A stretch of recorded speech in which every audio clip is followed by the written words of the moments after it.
Hey, it's Rich Tehrani. Thanks for watching. We are here at the AIoT World Expo, and it's part of the IT Expo Tech Super Show in Fort Lauderdale, Florida. The year is 2026. On our program is Dan Croft. He's with Mission Critical IoT. Dan, how are you? I'm doing great, Rich. How are you today?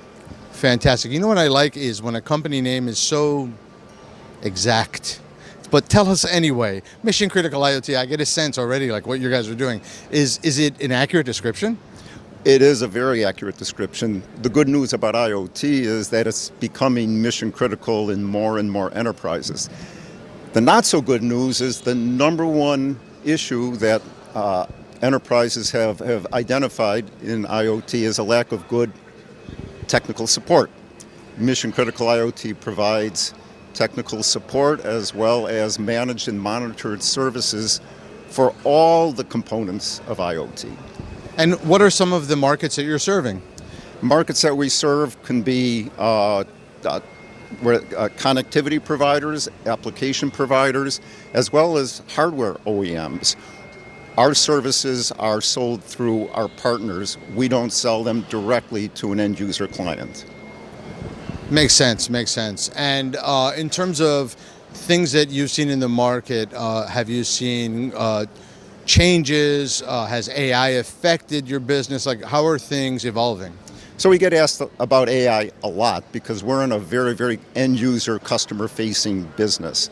What we've learned today is that the best use of AI for us is to build up the knowledge base that our technical support engineers use to resolve customer issues. We're able to resolve them more quickly. We're able to resolve them more accurately.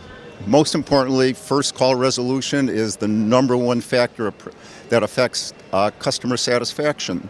So given that, what we've learned is today the least desired way of communicating with a customer, survey after survey after survey, shows chatbots are despised, whether they're conventional chatbots or AI chatbots. I'm not saying that's not the future, but today we utilize AI so our support engineers can do a better job. Fantastic. Anything else we should know? Well, what we're finding today is that our clients are growing very, very rapidly.